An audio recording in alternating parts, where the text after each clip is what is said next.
It's an Angels team that has completely fallen apart down the stretch, has been without Mike Trout, and is now without Shohei Ohtani too. So the O's should probably win some of these games. And they started things off by doing just that with a big win on Monday night. I'll recap the O's win over the Angels, plus take a look at what Jorge Lopez could bring the Orioles down the stretch coming up on this episode of the Locked On Orioles podcast.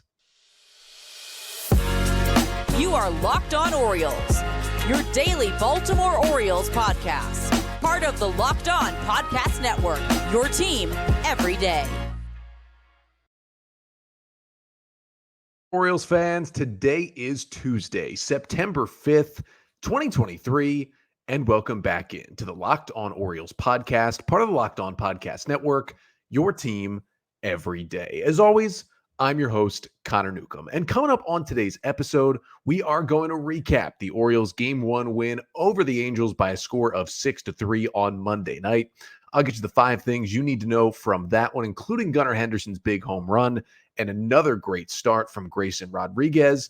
Then we'll dive into a little bit of Jorge Lopez talk. He is back with the O's, but how much can he really help this team? And can they get him back to his 2022 form he had that made him an all-star in Baltimore last season?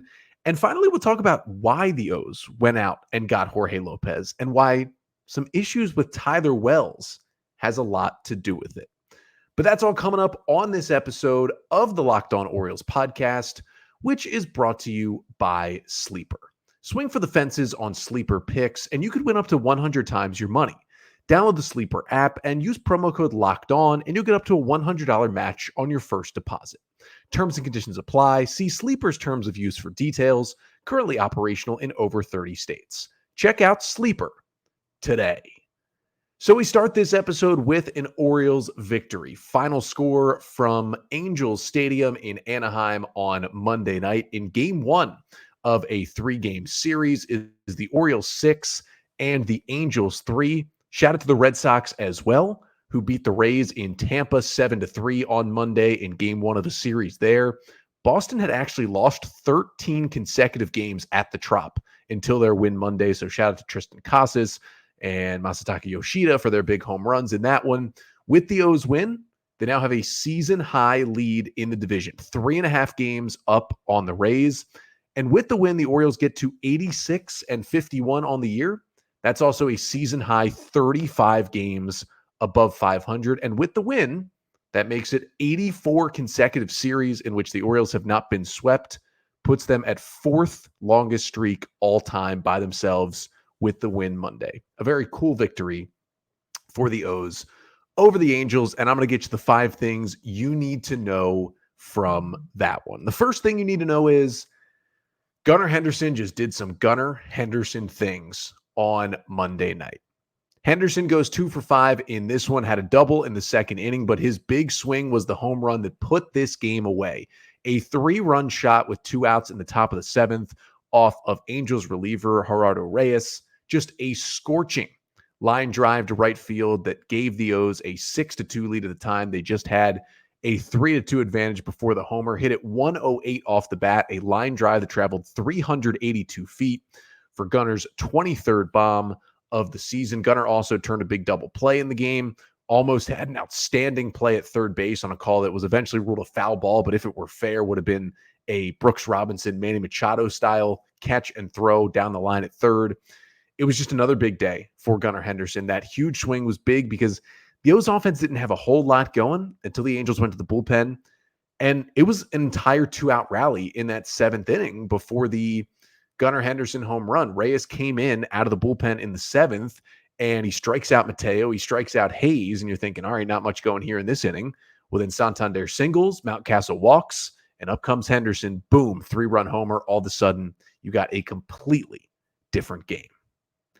Second thing you need to know from this one is that it was another big inning responding to the opponent's scoring for the Orioles in this game. Talked about how many times they did it over the weekend in Arizona when the Orioles won the series over the Diamondbacks.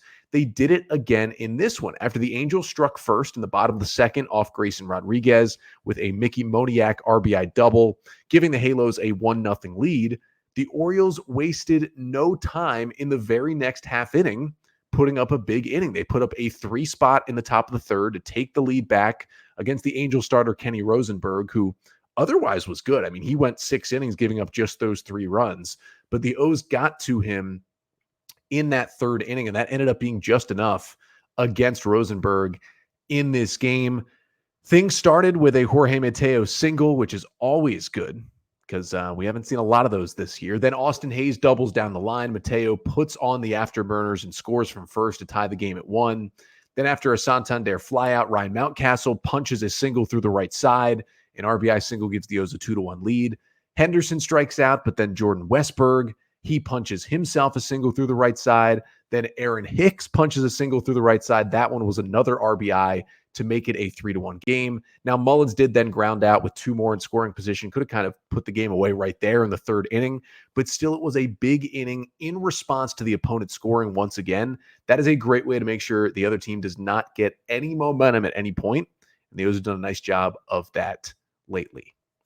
Third thing you need to know from the Orioles' 6-3 win over the Angels on Monday night is that it was a big game for Jordan Westberg. Now, he didn't drive in any runs in this game, but I just mentioned the single he poked through the right side in the third inning during that rally. He also had a double in the 7th inning. It was right after the Henderson 3-run homer. Westberg looped a double down the left field line, ended up going 2 for 4 with a single and a double in this game, up to his .270 average and a .726 OPS since the Orioles called him up. But I think the most impressive thing he did was in the 9th inning against the leadoff hitter in the bottom of the 9th, as Yennier Cano was on for the save with a 3-run lead.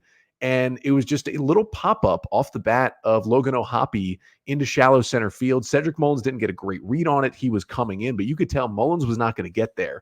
Westberg was playing second base, was racing back at full speed, somehow got there, made an incredible sliding basket catch. I can't believe he made that catch for a big first out of the 9th inning. He does awesome things defensively. He does awesome things offensively. He's not the flashiest player, right? But he is just a really, really solid piece to have on your baseball team.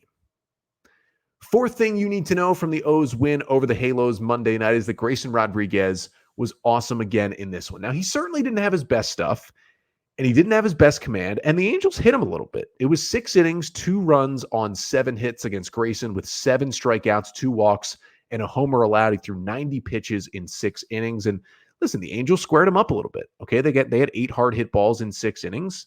He walked 2. He gave up 7 hits. It wasn't his best outing.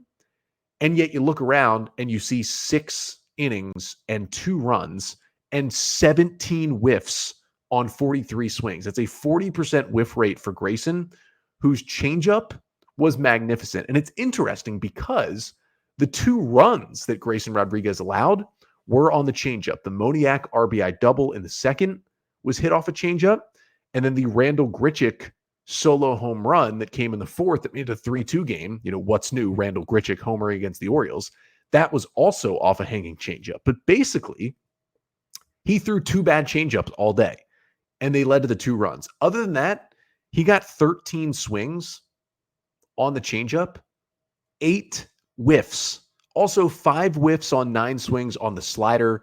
It was fastball, changeup, slider combo, and it was just nasty what Grayson was throwing out there. And again, didn't have the best fastball command. He was kind of missing the corner early in the game, but he continued to roll on. He didn't let the 2 runs he allowed stop him at any point. He got out of really that one jam that he put himself into in the 3rd inning. And otherwise, he got things done again. And for Grayson Rodriguez, in the 9 starts since he returned from AAA Norfolk, he has a 2.85 ERA. We are at the point right now where when Kyle Bradish and Grayson Rodriguez go out there for the Orioles, it is like an automatic quality start at this point. And I think no one's going to argue with you right now. If you say when the Orioles start a playoff series, whether it's a wild card 3-game series or hopefully just going right to the ALDS because they won the division, it's Kyle Bradish in game 1 and it's Grayson Rodriguez in game 2. And I think you feel pretty good about those first 2 games right now.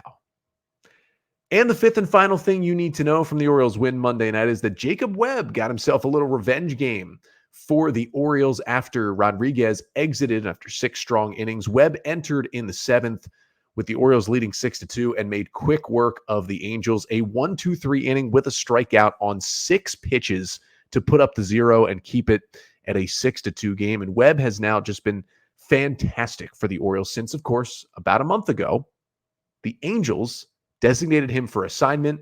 He was claimed by the Orioles. The O's said, they couldn't believe that Jacob Webb got to them. Well, since the Angels, for some reason, a team that needed a lot of bullpen help, gave up on Jacob Webb, the Orioles have reaped the benefits. In an Oriole uniform, Webb, after the 1-2-3 inning on Monday, 12 1/3 innings pitched, just 2 earned runs on 4 hits, 16 strikeouts, just 6 walks in that time. He's been amazing. Rest of the bullpen did well. DL Hall did give up a solo homer to Brandon Drury in the 8th, but otherwise looked good with a strikeout and no walks. And Yennier Cano had the 1-2-3 ninth to pick up the save. And the Orioles get the win over the Angels 6-3 and take game 1 of this series. But one guy they did not use in game 1 of the series was Jorge Lopez. Speaking of right-handed relievers, who the Orioles have claimed off waivers in the last month, Lopez is another one of them who made his Orioles 2023 debut with a scoreless 8th inning in Arizona on Sunday. And the question really is, I guess it's kind of 2 questions. Why did the O's bring back Lopez, and what can he give them down the stretch? I'll try to answer those questions by looking into what went wrong with the Twins and the Marlins for Jorge Lopez over the last year. That is coming up next. But first, this episode of the Locked On Orioles podcast is brought to you by Sleeper. Now, the MLB playoffs are right around the corner. We know that as O's fans. Fangraphs has the O's now at a 100% chance to make the postseason. But what that means is the clock is ticking on your chance to times your cash on daily fantasy baseball by 100. Baseball has never been more exciting than it is now, with studs like Acuna, Betts, Ohtani, and Gunnar Henderson. So you can pick more or less on stats for these stars like homers, hits, strikeouts, and more for up to a 100 times payout on Sleeper. Get your picks right, and you could win big. And I really love the Sleeper app because it's super easy to go play and win money. Now, I would take some more Orioles tonight in game 2 of their series. I know Adley Rutschman's itching to get back in the lineup. I'd take him. I know Ryan O'Hearn is itching to get back in the lineup. I might take him. But the entries you can make, you pick your players in under a minute. It's super fast and super easy. And if you use the promo code Locked On, you'll get up to a $100 match on your first deposit. Terms and conditions apply. See Sleeper's terms of use for details. Check out Sleeper today. So the Orioles beat the Angels 6-3 in game 1 of a 3-game set on Monday night, continuing to roll along, and with the Rays' loss, as I mentioned, extend their lead in the AL East to 3.5 games heading into play on Tuesday. And the O's got themselves some more reinforcements on the roster over the weekend as well. We talked about it on Monday's episode that was recapping the Diamondbacks series win. If you haven't checked that one out, make sure to go back and do that. But talked about how the Orioles claimed Jorge Lopez off waivers over the weekend. Now, one update to all of those roster moves, Logan Gillespie, who was initially DFA'd to make room for Lopez on the 40-man roster, he has been claimed by the Boston Red Sox. Now, the Orioles do go to Boston this weekend. Gillespie currently was optioned to AAA, so he's not yet with the big league club, but I wouldn't be surprised to see him sneak his way up there to Boston to face his old team this weekend. That would be interesting, but just one update on those roster moves. No update on Austin Voth yet, who was also DFA'd. But the O's did bring in Jorge Lopez, and there were a lot of questions surrounding it. First of all, it was, why are you bringing in Lopez right now when he has struggled so much this year? And it's true, right? Between the Twins and the Marlins in 2023, Lopez, 48 innings, 6 ERA, 16% strikeout rate is way below league average. 9% walk rate, not bad, but his 49% ground ball rate is down. Just all the stuff hasn't been good. Now, with the Minnesota Twins, it was okay at times this year, but not great. 35 1/3 innings, a 5.09 ERA. He was then traded at the deadline. It was a 1-for-1 swap of right-handed relievers. Dylan Floro went to the Twins, and Lopez went to the Marlins. Basically, it was 2 teams with relievers who were underperforming, trying to say, let's switch these guys, see if they can do any better. Floro has not been good for the Twins, and Lopez was kind of a disaster for the Marlins. In 11 2/3 innings, he had a 9.26 ERA for Miami, before they DFA'd him last week. Just felt like he wasn't helping a bullpen at all for a Marlins team that's trying to get into the playoffs via the NL wildcard and are in a big fight in the National League right now. And Lopez just wasn't giving them the outs they needed. It's fair. I mean, you have a 9+ ERA. You can't take chances like that in a postseason race.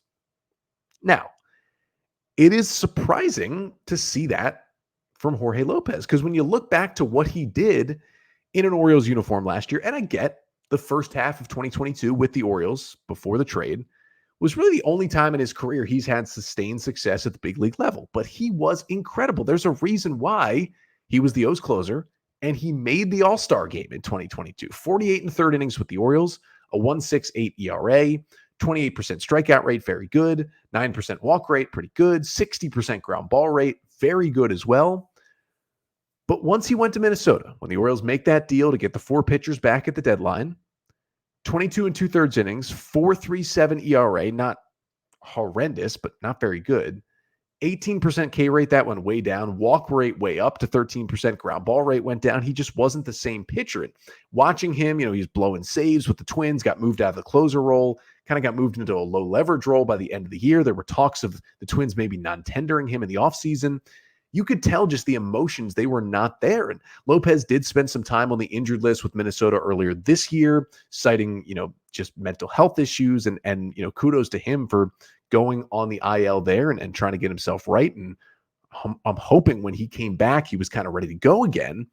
But you could just tell since that trade from Baltimore, he has just not been right. And that Baltimore has been the place for him. And the quotes that have come out from Lopez, from his family since the Orioles claimed him, is just like, we are so happy to be back in Baltimore. Lopez saying kind of, this is the place where they taught me things to be as good as I could be. I want to have that happen again with the Orioles. And those are all great things to hear. It feels like he feels at home in Baltimore. Now, people who listen to this podcast, people who don't like me very much, they know what my thoughts were on that Jorge Lopez trade. And I think Nathan Ruiz of the Baltimore Sun put it best on Twitter earlier this week after the O's made the claim, because the claim, of course, rehashed all of the dialogue about the Orioles trade deadline from 2022. 2 things can be true. Number one being the Orioles won that trade with the Twins, right? They gave up Jorge Lopez, who hasn't been very good since the trade. They got Yennier Cano, who is currently operating as the Orioles closer and was an all-star reliever this year. They got Cade Povich, who hasn't been amazing in AAA, but is one of the Orioles' basically top 2 pitching prospects, and some places have them as the best pitching prospect right now in the O system in Cade Povich, and Juan Rojas and Juan Nunez, kind of wild card ticket young pitchers. We'll see.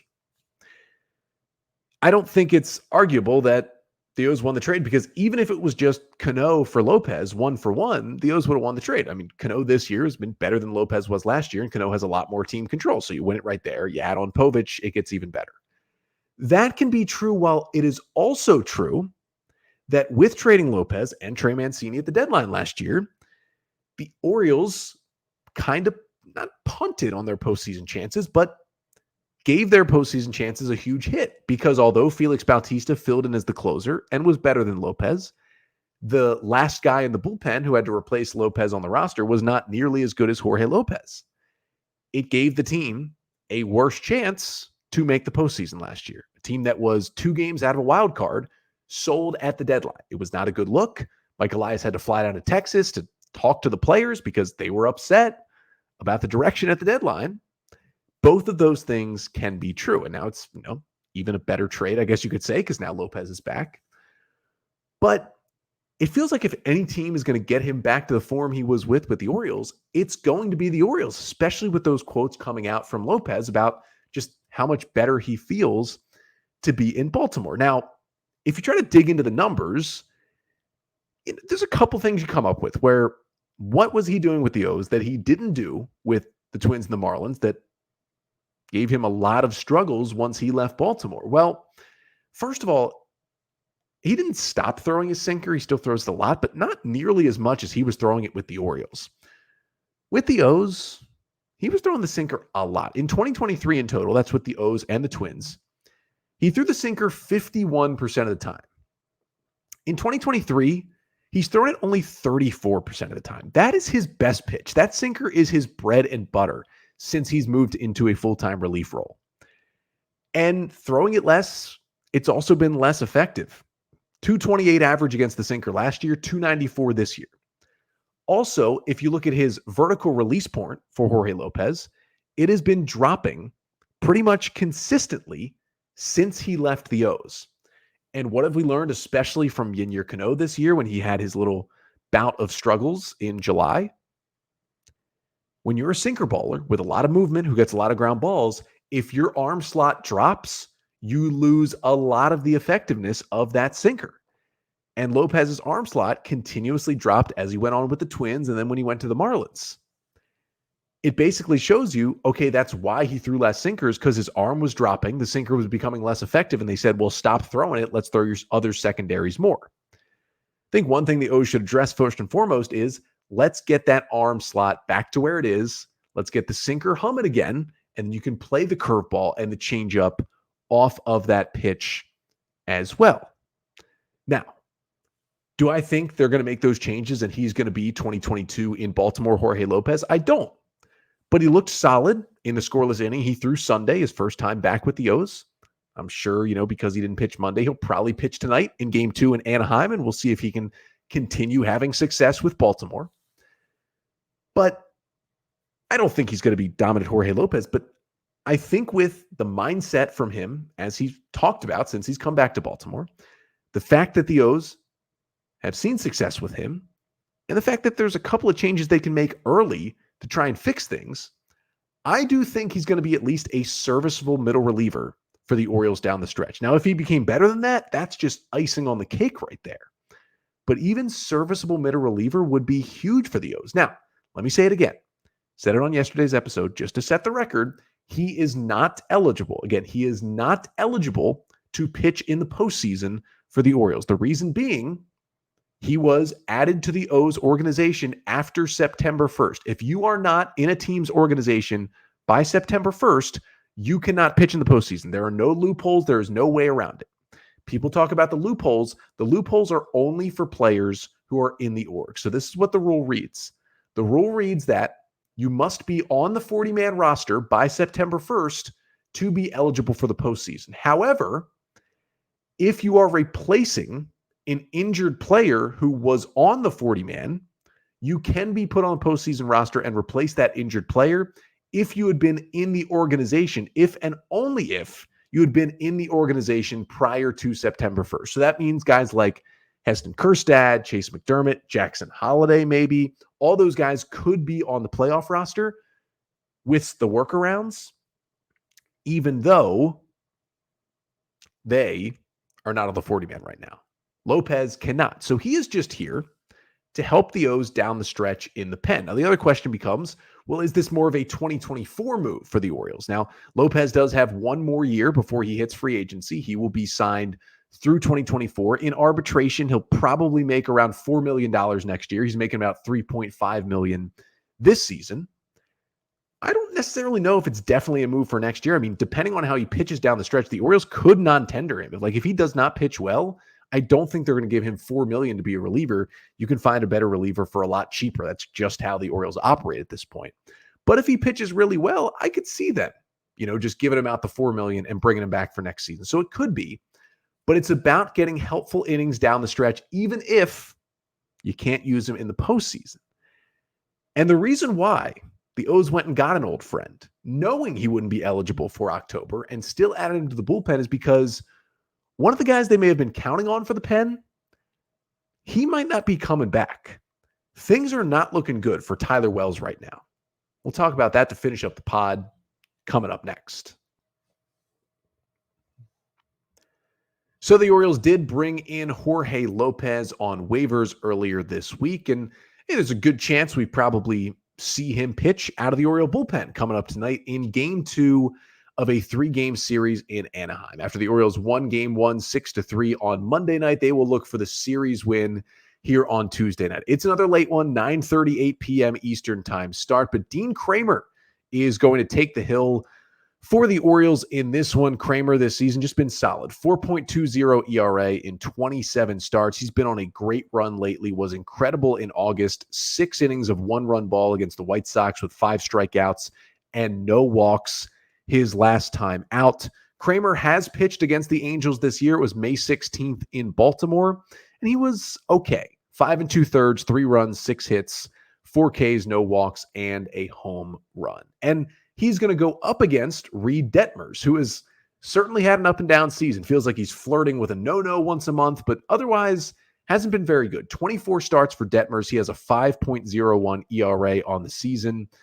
Not a very good start his last time out in Philadelphia. 4 innings, 2 runs, 4 hits, 3 Ks, and 3 walks for the 24-year-old left-hander Reed Detmers. He did not pitch in that series, that 4-game set in Baltimore back in May. So the Orioles will be seeing the lefty for the first time this season tonight. And got to think the Angels, I mean, they might be without Shohei Ohtani once again. He was a late scratch for the Angels Monday, dealing with some oblique issues. Of course, he's got all the other injuries going on with the torn UCL. They said he needs to get surgery in the offseason, but they're not sure what.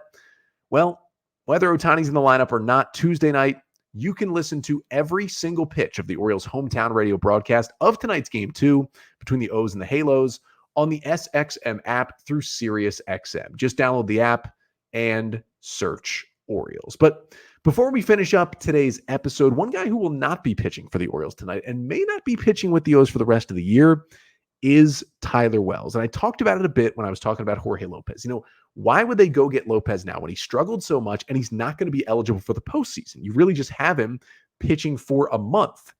Well, you're going to need some somewhat reliable guys in that bullpen because the O's, when they sent down Tyler Wells because of the fatigue and he just wasn't looking good coming out of the All-Star break, they thought, okay, at the very least, at some point we can get him back as a reliever. And that's what I talked about when they made the Tyler Wells move. I said, hey, I don't know if he's back as a starter, but I think he could be back as a good reliever because he's done it in the past and it's a good way to limit his innings.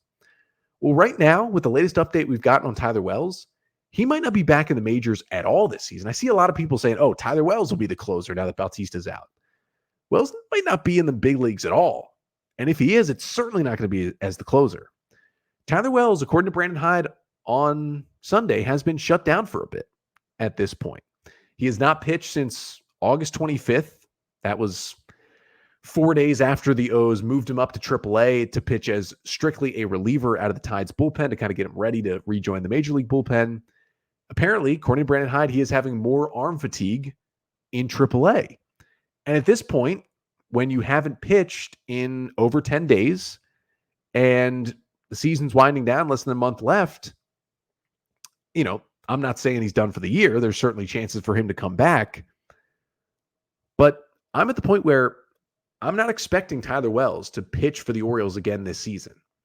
Now, it does open up a whole nother can of worms. Like, what do you do with Wells moving forward into 2024 and beyond? You've got a pitcher who, as a starter, has been really good for about 90 to 100 innings over the last 2 years. And then each time has hit a wall. 2022, it was more of an injury-induced wall. This year, it was a fatigue-induced wall. And it's just not been a factor for your team in August and September for the last 2 years. What do you do with a starter like that where you feel like we're going to get 100 really good innings and then we don't know what after that? Do you switch him out between the rotation and the bullpen? It's going to be an interesting plan the Orioles have for Tyler Wells going into 2024. But they would still like him to be a part of the team at some point in 2023, and I just don't know if it's going to happen. I mean, he couldn't get his velocity up even when he was pitching in one-inning stints out of the Norfolk bullpen. The stuff didn't look crisp. He wasn't getting a lot of swings and misses. He wasn't really baffling AAA hitters. I just think, and again, I'm not ruling it out. He could certainly still come back and help this team out of the bullpen, but the way they're talking about it and the way he looked, I think they might just shut him down and look to 2024. And that's one of the reasons why they brought in a guy like Lopez and a guy like Jacob Webb and some of the other guys they're going to turn to here in September and potentially October.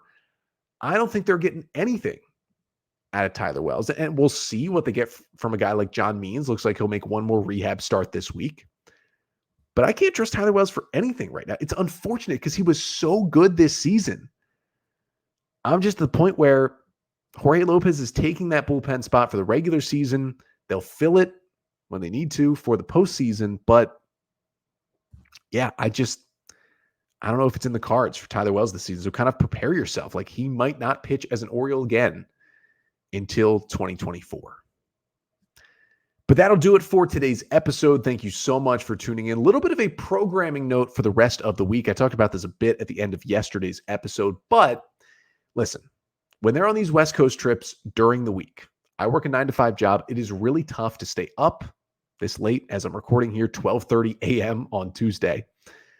Get the episode recorded, edit the episode, post the episode, still get enough sleep, and get to work the next morning. It just doesn't work out that way. So you get this episode today. There will still be an episode tomorrow. However, it will not be recapping any of tonight's game. It won't have any of Tuesday's game on the Wednesday episode. The Wednesday episode will be a mailbag episode. So if you have Orioles questions, email them to me at lockedonorioles@gmail.com or leave them right here in the YouTube comment section of this video. And also make sure to like, comment, and subscribe to the Locked On Orioles YouTube page.